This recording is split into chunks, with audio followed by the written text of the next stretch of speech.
El derecho internacional del trabajo.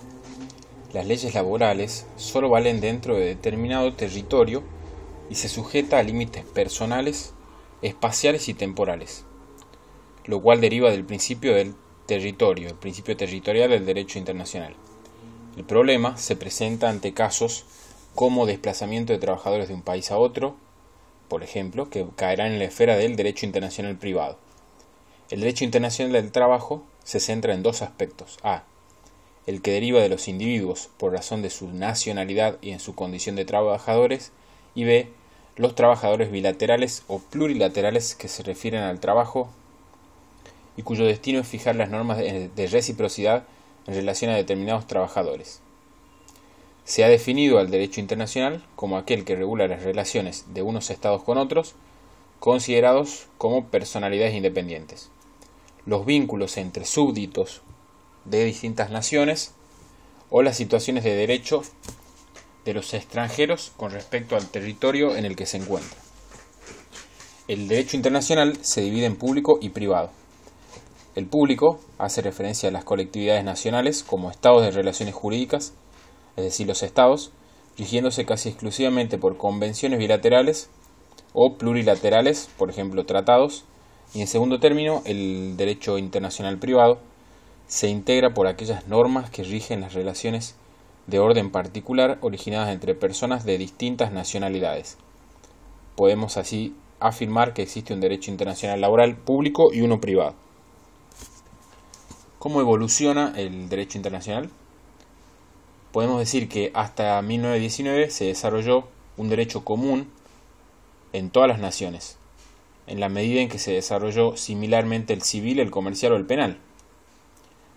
Estas coincidencias hicieron pensar en la posibilidad de que se pudiera internacionalizar al menos los principios básicos y generales de la legislación obrera. De todas formas, esta internacionalización no es más que adopción de principios comunes en el orden legislativo, sin que tal cosa signifique suprimir una legislación laboral nacional. ¿Quiénes fueron los precursores de este movimiento? Podemos decir que con el nacimiento de la gran industria empezó a plantearse la gravedad del problema y la necesidad de normas internacionales para el ámbito laboral, los cuales se han ido fijando comúnmente mediante acuerdos. Uno de los precursores es el filántropo escocés Robert Owen, quien concretó la idea de dar carácter internacional a la reglamentación laboral.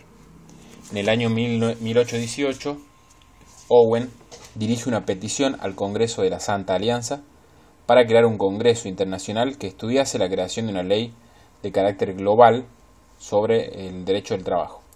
Era básicamente para proteger a los obreros ante la ignorancia y la explotación de que son víctimas. El tema fue planteado 20 años después por el francés Blanquier.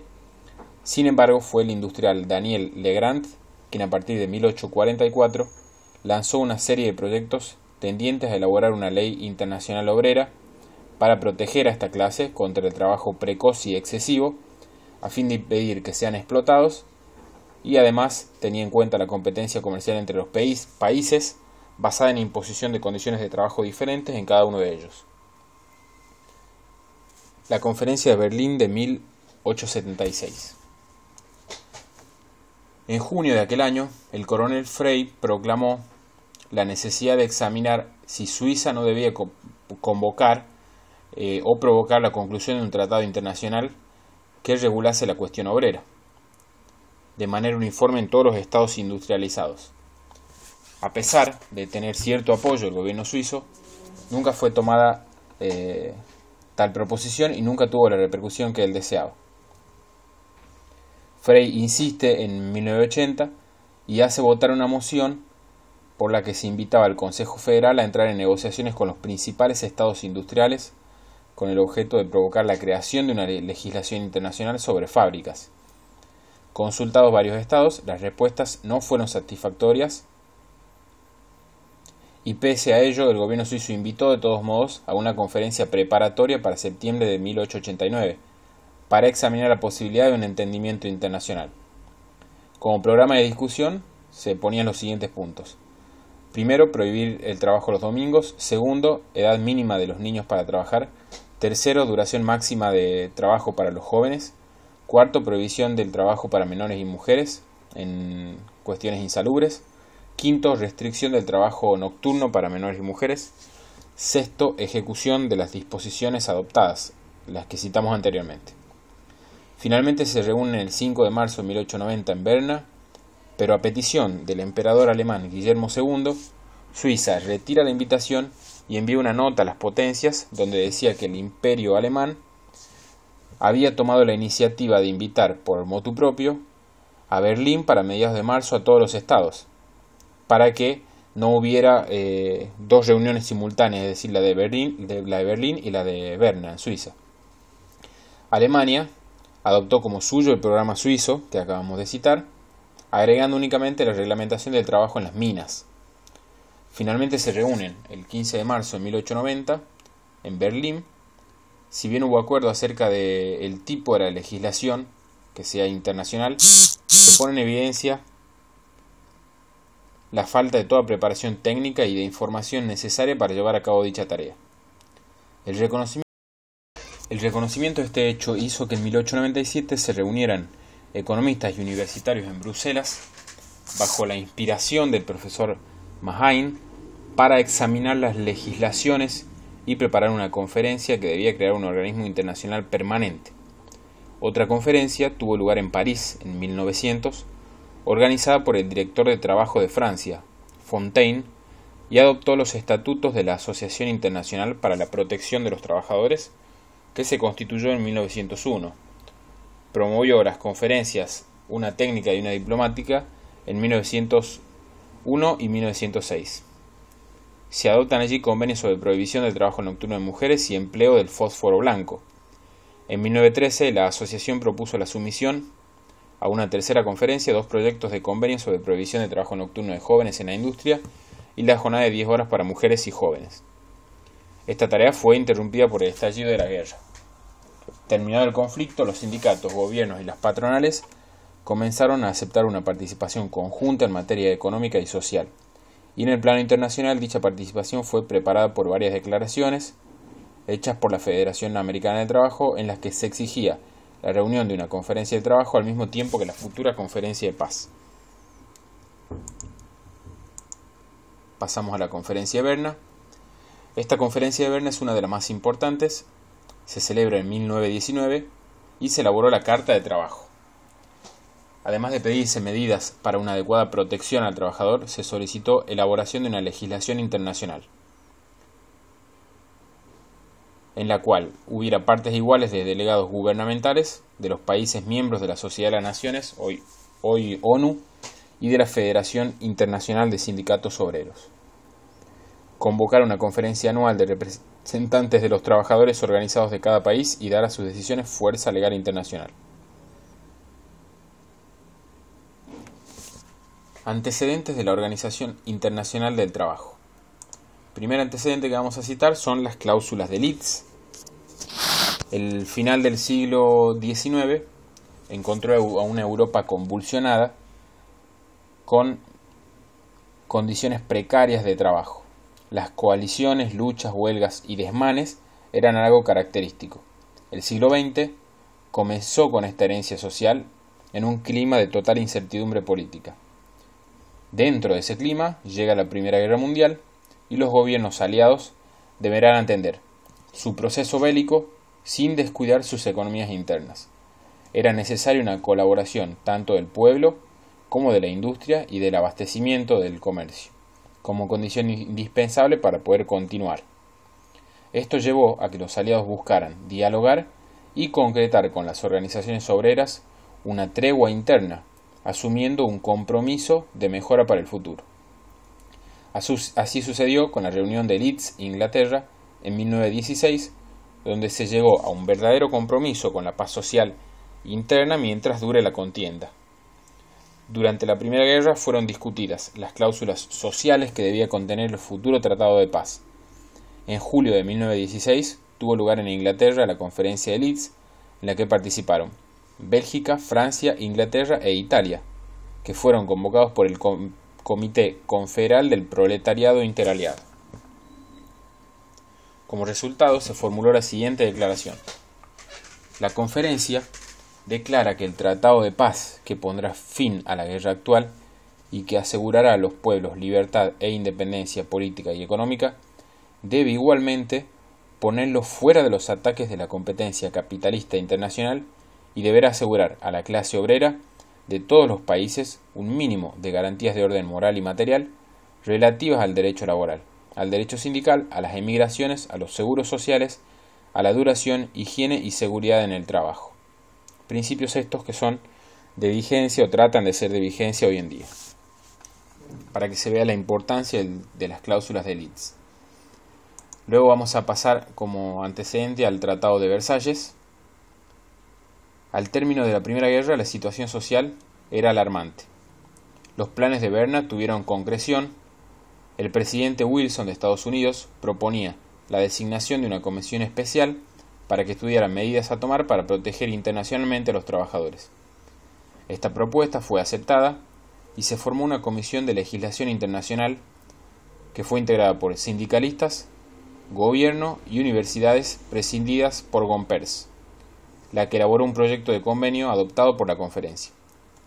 Por este proyecto se creaba la actual Organización Internacional del Trabajo, cuya acta de nacimiento está constituida por la parte 13 de este Tratado de Versalles, que determinó los siguientes principios. Punto 1. El trabajo no debe ser considerado una mercancía ya que su función es puramente social. Punto 2. Asegurar el derecho de asociación y de libertad sindical. Punto 3. Salario digno que asegure un nivel de vida conveniente y de acuerdo a las circunstancias de tiempo y del lugar. Punto 4. Jornada laboral de 8 horas. Punto 5. Adopción del descanso domadario de 24 horas. Punto 6. Supresión del trabajo infantil. Punto 7. Igual remuneración por igual tarea. Y punto 8. Organización de un servicio de inspección en cada estado. La misión de la Organización Internacional consiste en 3 ideas básicas. Primero, que una paz universal y duradera solo puede fundarse en la justicia social. Segundo, que es urgente mejorar las condiciones del trabajo de la mayor cantidad de personas debido a que las injusticias, miserias y privaciones engendran un descontento general que pone en peligro incluso la paz y la armonía universal. Y tercero, que debe impedirse que la falta de adopción por parte de una nación de un régimen humano de trabajo trabe los esfuerzos de las demás naciones para mejorar la suerte de los trabajadores en cada una de ellas, y para ello es necesario elaborar normas protectoras de los trabajadores. Entrando ya en el análisis interno de la Organización Internacional del Trabajo, vamos a hablar de su autonomía. La organización constituye una institución especializada dentro de la ONU. La Segunda Guerra puso fin a la Sociedad de las Naciones, pero no así a la Organización Internacional del Trabajo. No cesó su actividad esta organización durante la Segunda Guerra. Tuvo una independencia tal de la Sociedad de las Naciones que pudo actuar sin estar sometida a la tutela de ésta, siendo el director de la misma nombrado por el Consejo de Administración de la Organización Internacional del Trabajo y siendo responsable exclusivamente ante éste y no ante la ONU.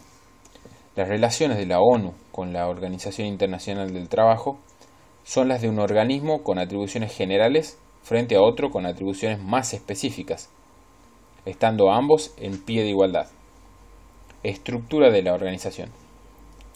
Se integra por Oficina Internacional, que es el órgano ejecutivo, Consejo de Administración como órgano de dirección, Conferencia Anual como órgano legislativo. Serían esos 3 los órganos. La Oficina Internacional, que es la primera citada, tiene carácter permanente. La conferencia es anual y el Consejo ejerce la dirección de la Oficina Internacional. De entre los 3 prevalece siempre la conferencia anual. Hablemos ahora de la Oficina Internacional.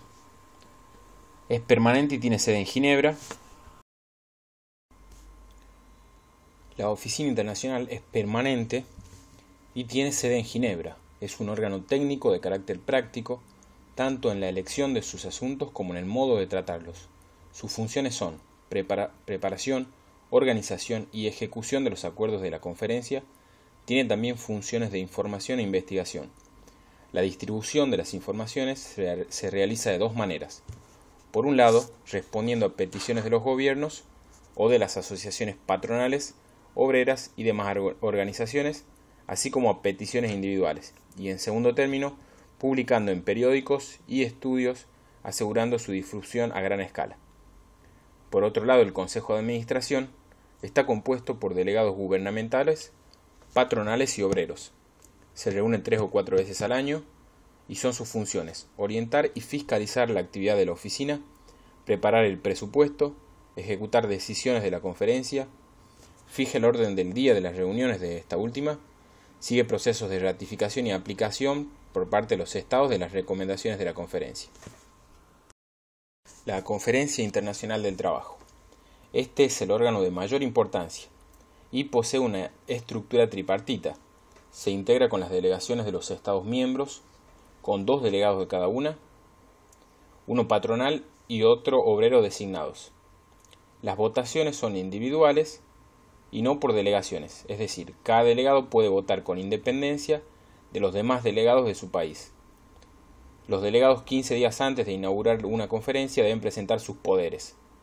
Las funciones de los delegados son: considerar cuestiones relativas a las condiciones de trabajo, recibir informes presentados anualmente por los estados, dar oportunidad para un cambio general de opiniones acerca de los problemas mundiales del trabajo.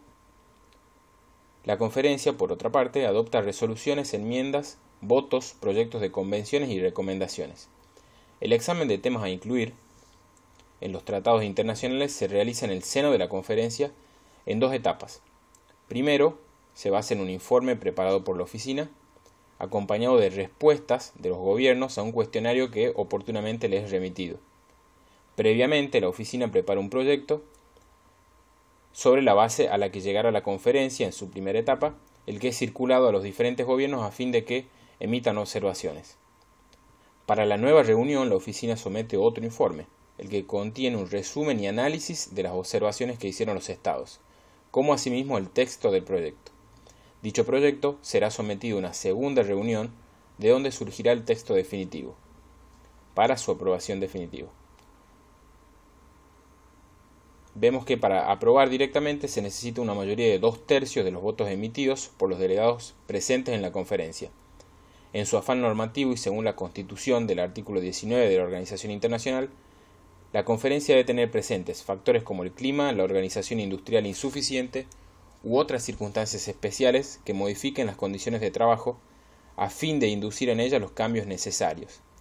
Por esta razón, los convenios deben tener un grado de elasticidad suficiente en sus términos, ya que siempre se incluye esta nota de flexibilidad.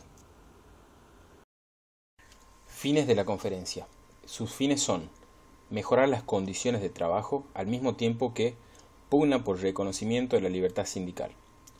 Se trata de un organismo intergubernamental, es una agencia especializada de la ONU.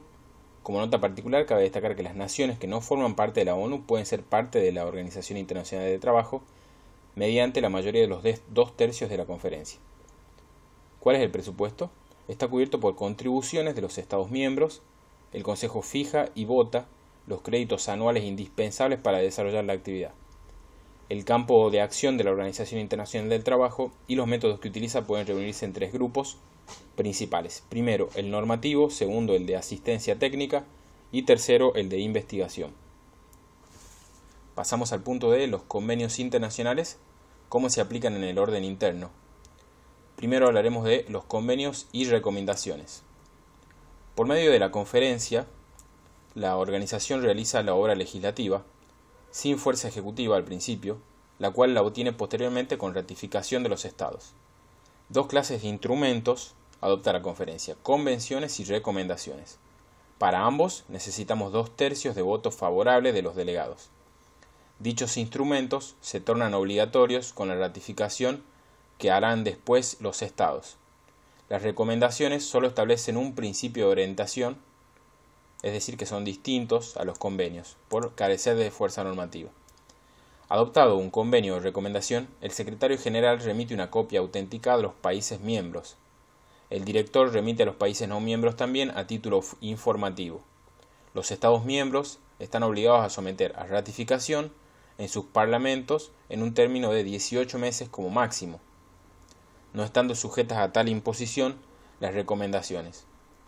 Según la opinión mayoritaria, luego de ratificados serán considerados como tratados internacionales en cuanto a su imperatividad.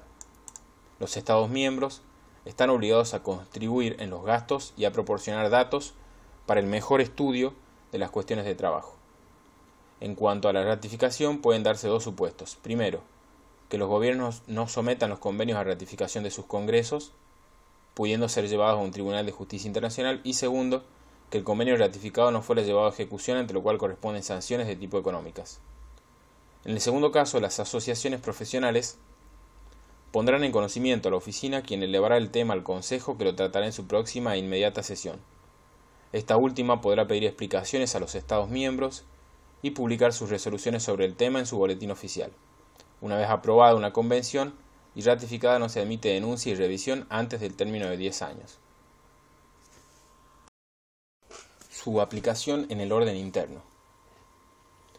Por la ratificación, el gobierno se compromete a dar validez en su país, inclusive modificando su legislación de ser necesario. Los convenios no son legislación sino en la medida en que hayan sido incorporados por la ratificación. Hay un problema en cuanto al alcance de la ratificación de un convenio, es decir, si la ratificación es suficiente para que sus normas tengan el carácter de leyes de la nación. Este inconveniente gira en torno al artículo 31 de la Constitución Nacional, cuya interpretación da origen a diversas posiciones. Por un lado, una teoría monista, que equipara el convenio de la organización con los tratados con potencias extranjeras en el sentido del artículo 31, ante lo cual la ratificación sería suficiente. Por otro lado, la teoría dualista, contraria a aquella, sostiene que el artículo 31 solo se refiere a los tratados celebrados con potencias extranjeras y, al no ostentar esa calidad de la Organización Internacional del Trabajo, se exige una expresa ley para dar ejecución a sus normativas dentro del país.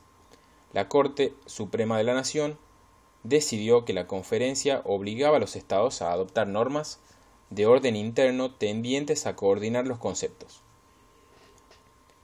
tratados internos y convenios de la organización. Los convenios tienen carácter especiales, son instrumentos votados y tal votación no lo efectúan agentes plenipotenciarios, sino cada delegado individualmente.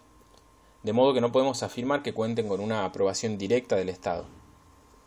Este último, el Estado, se compromete a derivar los convenios a las autoridades competentes a los fines de su aplicación operativa en el territorio nacional. La reforma del año 94 parece adherir a la postura monista al considerar a ciertos tratados de raigambre constitucional y superior incluso a las leyes nacionales. Conferencias internacionales del trabajo. Las normas tienen un carácter universal, además de reuniones mundiales, se celebran otras de carácter regional para examinar y resolver las cuestiones dentro del amplio espectro de las cuestiones sociales y laborales. Hablemos de la OEA, que es la Organización de los Estados Americanos. Este es un organismo que tiende a contemplar las necesidades de las naciones y proclamar los puntos de vista en referencia a los distintos problemas de actualidad. En el plano social y laboral, encontramos entre sus resoluciones la Declaración de los Principios Sociales de América, adoptada en la Conferencia Interamericana sobre Problemas de la Guerra y la Paz, el Acta Final de Chapultepec de 1945, entre otros. La reforma de la Carta de la Organización de los Estados Americanos de Buenos Aires del año 1987 reconoce que para facilitar el proceso de integración regional es necesario armonizar la legislación social, especialmente en lo laboral y de la seguridad social. Se establece que los miembros dedicarán sus máximos esfuerzos a la aplicación de los siguientes principios. Primero, todos los seres humanos, sin distinción alguna, tienen derecho al bienestar material y a su desarrollo espiritual en condiciones de libertad, dignidad, igualdad de oportunidades y seguridad económica. Segundo principio, el trabajo es un derecho y un deber social. Da dignidad a quien lo realiza y debe prestarse en condiciones que, incluyendo salarios justos, aseguren la vida, la salud y un nivel económico decoroso, tanto para el trabajador como para su familia, tanto en años de trabajo como en su vejez o en cualquier circunstancia que lo prive de la posibilidad de trabajar. Tercer principio, los empleadores y trabajadores, tanto urbanos como rurales, tienen derecho a asociarse libremente para la defensa y promoción de sus intereses, incluyendo el derecho de negociación colectiva y el de huelga, el reconocimiento de personería jurídica de asociaciones, etc. Cuarto principio, desarrollo de políticas eficientes de seguridad social. Y quinto principio, disposiciones adecuadas a fin de que todas las personas tengan la debida asistencia legal para hacer valer sus derechos. Pasemos a hablar de la Declaración de Filadelfia. Esta se realizó en el año 1944, reafirmando los principios fundamentales de la organización arriba citada. Entre ellos podemos mencionar: principio 1, que el trabajo no es mercancía. En segundo término, la libertad de expresión y de asociación son esenciales. En tercer término, la pobreza siempre constituye un peligro para la prosperidad. Y finalmente, establece que debe emprenderse una lucha constante contra la pobreza y la necesidad, dentro de cada nación y mediante un esfuerzo internacional continuo y concertado en el cual los representantes de los empleadores y trabajadores, colaborando en un pie de igualdad con los representantes de los gobiernos, participen en discusiones libres y en decisiones de carácter democrático a fin de promover el bienestar común general. La Declaración Universal de los Derechos del Hombre. Esta declaración se firmó en 1948 en las oficinas de la ONU en referencia a lo laboral y social y dispone: toda persona tiene derecho a la seguridad social y a la satisfacción de sus derechos económicos, sociales y culturales indispensables a su dignidad y al libre desarrollo de su personalidad. Segundo, toda persona tiene derecho al trabajo, a la libre elección de éste, en condiciones equitativas y satisfactorias, y a la protección contra el desempleo, a igual salario por igual tarea sin discriminación, a una remuneración equitativa y satisfactoria que asegure una subsistencia digna. En tercer término, derecho al descanso. En cuarto término, a un nivel de vida adecuado. Y finalmente podemos citar también, como un principio, el de la asistencia especial, tanto a la maternidad como a la niñez. Vamos a tratar también la Declaración de Principios Sociales de América, Acta de Chapultepec de 1943, la cual recomienda fijación de un salario mínimo vital y móvil, protección contra riesgos profesionales, previsión y asistencia.